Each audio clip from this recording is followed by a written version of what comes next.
KPU Daerah Oku Selatan melantik 95 panitia pemilihan kecamatan atau PPK untuk 19 kecamatan di kabupaten ini. PPK diminta menjaga netralitas dan berintegritas dalam menjalankan tahapan pemilihan kepala daerah yang akan digelar 23 September 2020 mendatang.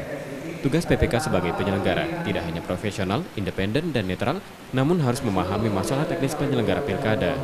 Jadi hal yang penting dalam pelaksanaan pemilihan kepala daerah jadi hal yang diwajibkan bagi penyelenggara pemilu, karena dengan adanya netralitas ini maka hal-hal terkait dengan kecurangan-kecurangan bisa kita minimalisir. PPK diharap segera melakukan komunikasi dengan lembaga terkait lain di kecamatan dan segera membentuk kesekretariatan karena tugas dalam tahapan pemilu kada. Setia Budi, Kompas TV, Ogan Komering Ulu Selatan, Sumatera Selatan.